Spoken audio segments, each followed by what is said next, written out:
Well, we just have one question, and we're not wanting to take issue with anything that's working for anyone. Right. We just want to ask you one question. Is there any question in your mind about where you went wrong? No. So do we have to beat that drum until it becomes your chronic now? Or can you stop beating that drum and start beating the drum of where you've gone right? If you hear what we're saying, that law of attraction is responding to you here and now. So here you are. I get it, Abraham. Law of attraction is responding to me. This is my point of power. My point of power is right now. And source energy is shining to me and through me and adoring me. So my best resonance is to find that feeling. My most powerful beingness is to find resonance with my inner being who adores me, who appreciates me, who adores me, who loves me unconditionally. But I can't do that right now. I got to do step 4. I can't do that right now. So I'm going to make a list of all the things that I did wrong. And I know full well that my inner being will not go there with me, because my inner being never goes there with me when I beat up on myself. So I'm just going to do step 4. And I'm out here on the raw and ragged edge, because my inner being isn't going to come with me, because my inner being will not condemn me just because I am condemning me. And in fact, the negative emotion that I feel is evidence that my inner being will not join me. If my inner being would join me on the beat up on me phase of this 12-step process, then I wouldn't feel the separation between my inner being and me, because there would be no separation, because my inner being would be beating up on me too. But since my inner being won't beat up on me, then I'm choosing to beat up on me, which means I'm choosing to separate myself from me, and I am delaying my recovery, because my recovery is all about my full resonance with the well-being that is mine to have. Ooh, that was the best ever. The best ever.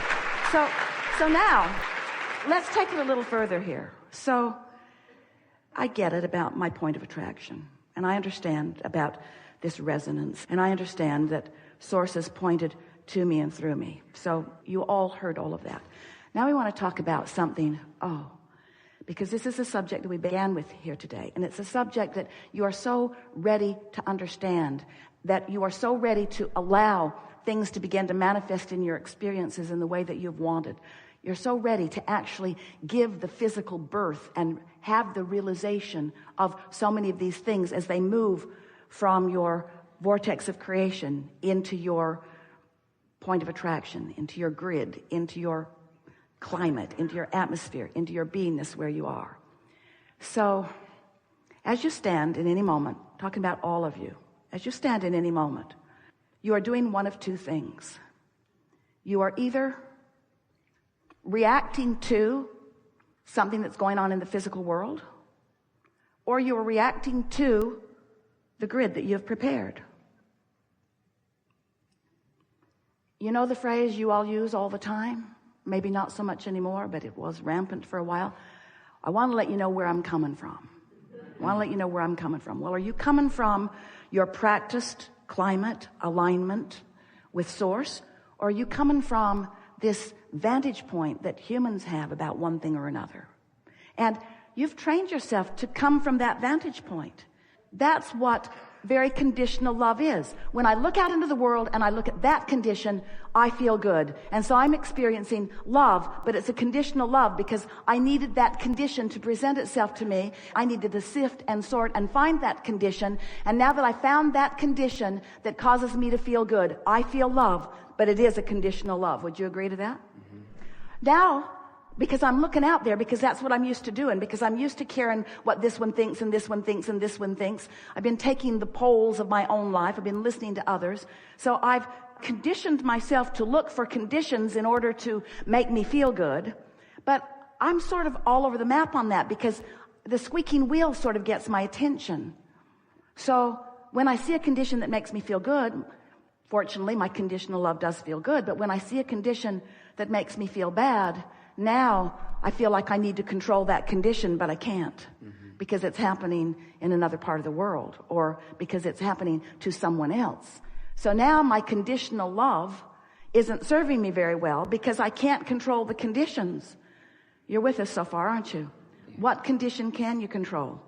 What can you control? You can control your relationship with Source. You can control the thoughts you think right now. You can control the momentum that you get going. You can control waking up and looking for positive aspects. You can control how lovely you feel about yourself in time. You can control that. And that is what unconditional love is.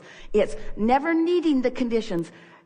Jerry and Esther's wonderful book publisher said to them early on, don't read the reviews. And Jerry said, but look at all of these really favorable reviews. And Reed said, yeah, the favorable ones will call you and the unfavorable ones will break your heart. Don't practice the condition. Don't practice needing approval from out there. Find it where it's always offered, because Source is loving you unconditionally, whether you're on step 1 or 2 or 3 or 4 or 9 or 10 or 11 or 12. Source has always loved you. It is your finding reasons not to love you that is at the heart of everything that has been uncomfortable to you from the beginning of your conscious awareness that you were uncomfortable, you see. So we're not saying throw the program away. We're saying modify it in your own mind. Okay, step 4 accomplished. Did you do step 4? Yep, I did it. I did step 4. How do you know? Because I feel forgiven. I feel forgiven. I know I did it right because I feel so good about me.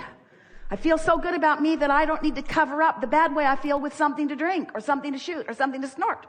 I feel so good, unconditionally good. I don't need other conditions to cover up how I feel. That's how good I feel. Step 4, done. So sometimes you begin your day much as you ended the last day. But if we were standing in your physical shoes, when we would awaken, we would acknowledge, oh, fresh start. I can push the reset button. I have complete control over my point of attraction right here, right now. And I will look for things that feel good, no matter how far into my past I have to dig.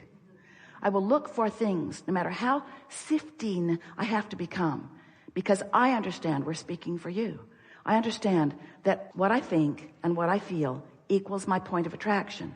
And what I allow or disallow from this magnificent vibrational reality that I have crafted is completely dependent, contingent upon what I do right here, right now in preparing my point of attraction. So as we've been talking to Esther about this point of attraction, she is reaching for the best word to describe it. For a while, we called it the grid, sort of like this framework that would fill in with details, like the frame of your house, and then it fills in with all of the other beautiful things. So there is this vibrational grid that you establish. She found words like climate, this atmosphere, this environment. It's like the petri dish that the scientists so carefully prepare so that they can grow exactly what they intend to grow in their scientific experiment. This is what you are wanting to do. You're wanting to understand you have a point of attraction, and we love you so much. You know what's coming next. You haven't been tending to your point of attraction all that well.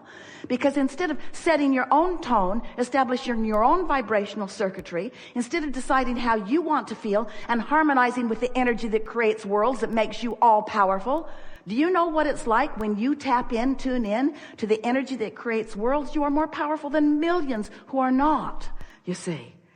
And so, doing a sales job here. We just don't think that if we were standing in your physical shoes, that we would ever think that it would be a very good idea to respond to other things that other people are doing and use that as our basis for attracting everything that comes to us. We would do it on purpose. We would say, world out there and people of the world, I love you very much and you got a lot going on, but these are the things I choose for me today. I want to appreciate where I go. I want to feel good. I want to bless this planet and all that it is. I want to feel good in my body and appreciation for it. And I'm going to practice myself in to those vibrational frequencies. And then here's the best part. Then you get to be those sitting on the front row of your own manifestations. You get to see the results of the climate that you have deliberately prepared. And another thing that's wonderful is that the first day when you wake up, I'm awake. I'm going to think my thoughts on purpose. You might not make it till breakfast or to teeth brushing. You might not make it far, but if you'll again do it tomorrow and again do it tomorrow and again do it tomorrow, a week or 2 or 3 or 4 in, you will have substantially changed your point of attraction. And the evidence as things flow from your vortex into your realization, first in the form of emotion, and next in the form of clear thought, and next in the form of rendezvousing with this one and this one and this one. Life is supposed to be really, really, really, really fun for you. And unless you are in the driver's seat of your own life, it isn't, you see. So now you know everything we know. We've enjoyed this interaction immensely. We hope you have a really good day. We are eager to talk with you about anything that matters to you. There is nothing that is off limits. You will notice right from the first person who we play with that it is our dominant intent to help you find a vibrational point of attraction that will serve you. That will serve you.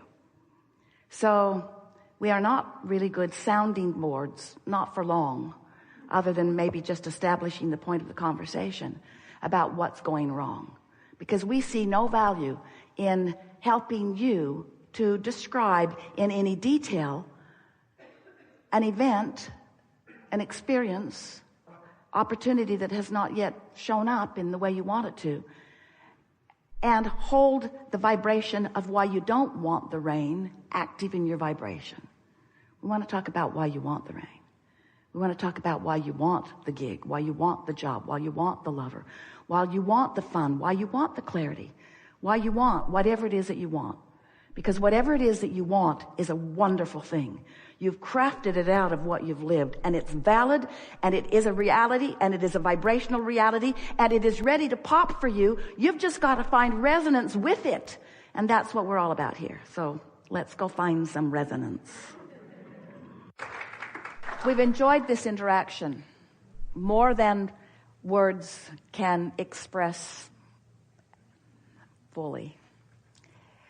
One of the things that we enjoy most about a gathering like this is that we, or you, are not limited to the communication that is taking place through words. There is a vibrational thing that is happening. The words are helpful because they cause us to focus similarly. And as we focus similarly, then the broader experience of the vibrational knowing and clarity can then take place. A gathering like this, from our point of view, is of advantage to you because through your willingness and patience to participate in dialogue like this, you have focused in the vibrational vicinity of your source longer than you usually do. And because of that longer focus, even though we're all sort of in and out of it depending on what's happening in the questions and answers, for the most part, it is a time of sustained vibrational frequency that is in keeping with who you really are. And that's why, almost without exception, everything that we said here today, even the things that have never been said before, were received by you. That's why you got it. Now, as you move from this room and try to explain to anybody what this was about, that clarity will probably subside just a little bit because this is a peak experience. But the value of it is you practiced a vibration that took you to a new place, which gives you 2 really wonderful advantages. The first is that now you've found this new frequency and you've sustained it for a little bit of time, enough time. When you slip from it, you will recognize it. So your keen awareness of your own guidance system has been enhanced as a result of a participation like this here today. And the other thing that is wonderful is that your point of attraction has shifted as a result of the mental focus that you have participated in today. You are not leaving this room with the same sustained frequency that you entered it, which means everything in your experience is going to be different. Every relationship that you have will shift to some degree. The thing that matters most, and it's our favorite thing to say to you, is your realization of that. In other words,